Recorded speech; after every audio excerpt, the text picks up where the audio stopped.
Hello and welcome to Curious Foods. Now, last week Magnus gave me a task and I was not very happy with how it turned out. Me neither. Oh my god. Both as a challenge for me and the actual dish itself was quite horrible. So, I thought today we were going to make some proper Norwegian meatballs.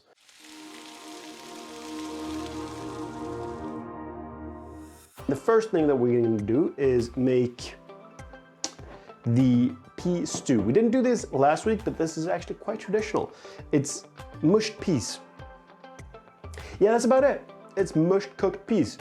It's very easy to make. However, put them in water the day before and put them in the refrigerator. That way, the next day they'll soften up a little bit and it'll make your pea stew quite a lot softer and nicer.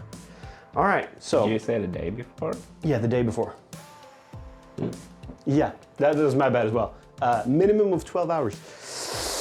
Oopsie, but we'll see how it goes. We've done this for 4 hours, 3 hours?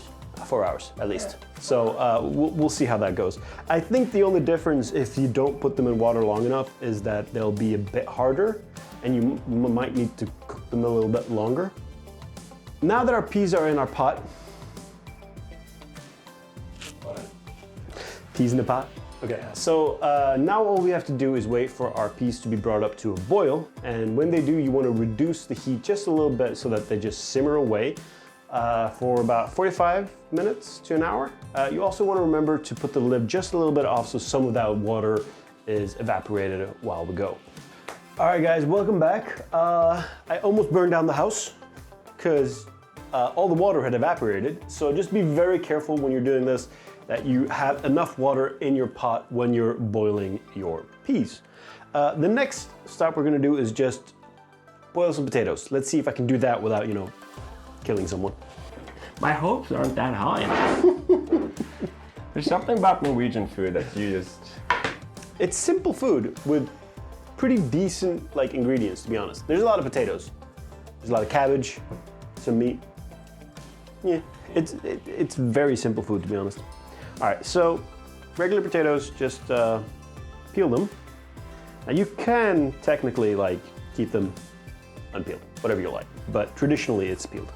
Now, when you're peeling potatoes, right, especially if you're peeling a lot of them, just put them in cold water while you're peeling the rest, and that way they won't go brown while you're waiting. Now for our turn, you just put it straight in the pot. For our turn? For our turn, for our use. Hopefully it'll taste a little bit better this time than That's a pretty low bar. Yeah. All right, so Norwegian meatballs. It's basically just minced meat, onions, salt and pepper, and then we have a little bit of give me a second. I'm trying to figure out what this is called in English. And nutmeg. So our seasoning is just going to be salt, pepper, and nutmeg. However, you can use whatever is traditional for you. When it comes to Norwegian meatballs, every single family, every single region has their spin on it, how they enjoy it. I looked a little bit around and tried to find something that was not as generic as possible, but as standard as I could find. So what we're gonna do is that we're actually gonna use this mixer here. We're gonna put our meat in here, and then we're gonna put our onions in there and some salt, pepper, and some nutmeg. Adding just a tablespoon of potato flour or any other type of like heavy starch flour will also help bind your meatballs just a little bit. And then we're gonna add slowly to that mixture while it's spinning a little bit of water. And the reason for doing this is to make sure that it's moist, but also, and this is kind of like the Norwegian thing, it saves meat. You get more meat back, and yeah. Norway used to be a pretty poor country, so a lot of our dishes are poor. What you can do at this stage is take a little piece off, put it in the frying pan and just fry just a little piece, and that way you can add or, yeah, that's how you can prepare it and taste it, Yeah, because you don't want to eat raw meat. All right, so now for the actual meatballs. So Very simple. You just put some butter in a pan and wait, heat it up until you have the brown nutty butter. And then we're gonna make pretty large meatballs and fry them on both sides until we get some nice fond on the bottom. Put them to the side and then use the fond that we have stuck on the bottom of the pan as the basis for our brown sauce. So you're doing another pan sauce? Yeah. Oh dear Lord in heaven. Forming your meatballs, all you gotta do is get your hand a little bit wet.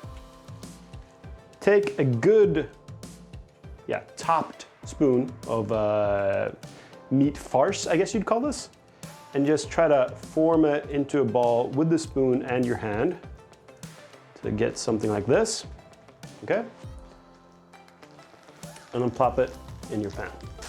You can make this the size that you want, but because you have a lot of that water in it, you want a decent size to your meatball, which will make it easier for it to stick together. And Norwegian meatballs are generally like large. Yeah, especially compared to like Swedish meatballs or, I don't know, it sounds weird, like should we compare meatball sizes? Now I have a couple of our meatballs ready in the pan. I'm gonna wait a little bit with the rest. And the reason why is because I don't want to overcrowd the pan. I want it to be quite hot. I want there to form not a burn, but like a crust on our meatballs. Then I want to flip them, do the crust on the other side, and that's it. About 2 minutes on each side, depending on how hot your pan is. And this pan sounds pretty hot. Here's the thing about these meatballs. They're very, very tender, and I had one side of the pan quite a lot hotter than the other. So one side got a little bit burnt, a little bit too crusty for my taste, but I think it's gonna be fine. But I noticed it was very tender. It was quite easy to squish them, so be careful when you try to flip them over.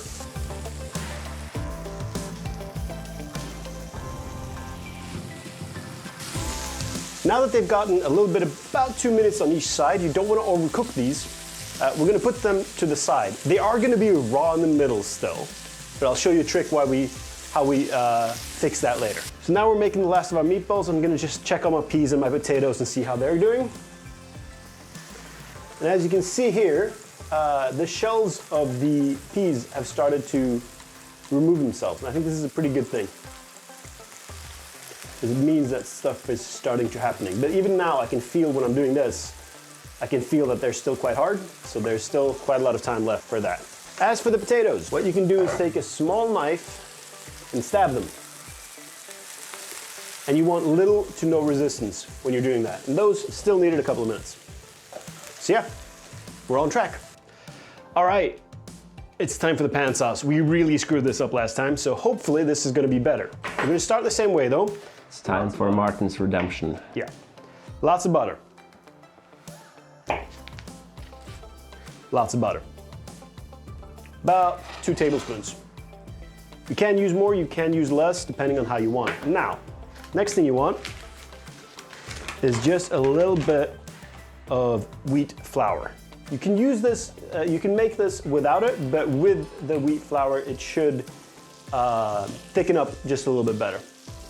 So let's wait until we get all the butter melted, and then we're gonna put about a tablespoon and a half of wheat flour in it, mix it all up, and then we're gonna thicken that or like reduce that with some stock. This is just stock made from a stock cube and a little bit of boiled water. And this was where we stopped last time because it looks like a sauce. Yeah. Yeah. It needs to have a lot more liquid in it and then reduce. And remember to get all that niceness from the bottom. That hopefully you shouldn't have burned. All right, I think that's enough. And now that just needs to boil down and reduce. So I'm gonna put up the heat a little bit again and let that reduce while I check on my peas and my potatoes. Potatoes are done. What about our peas? See here, some of these are starting to mush up a little bit by themselves. However, if you have a look here, I had to add quite a lot of water to this, right? And I think this is done, but it has a little bit more water to it than I want to. We do want to use a little bit of it though. So what I'm gonna do is I'm just gonna drain it a little bit.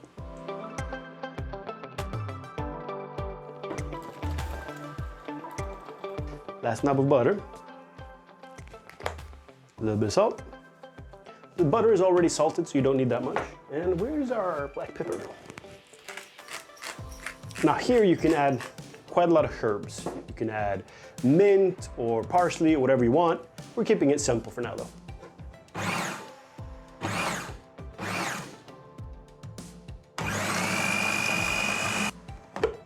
That is actually quite a lot thinner than I usually get it, but yeah, it'll work. It's not bad. It's not bad.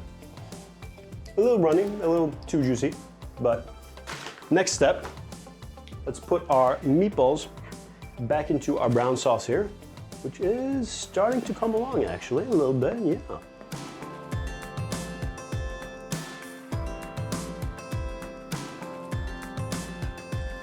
While this is getting ready, it'll take a couple of minutes just to thicken it up just a little bit more, and then you serve everything together family style all on a table. However, right now, I'm gonna show you a plate.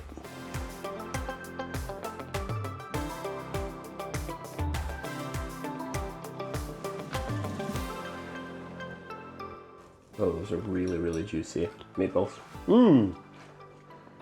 Wow. That is good. You have redeemed yourself, sorry. All right, guys, so there you have it. Norwegian meatballs. You can serve it with lingonberries, any other type of vegetables you guys like, whatever you want. There's a lot of variation here. But yeah, I hope you guys enjoy. See you later.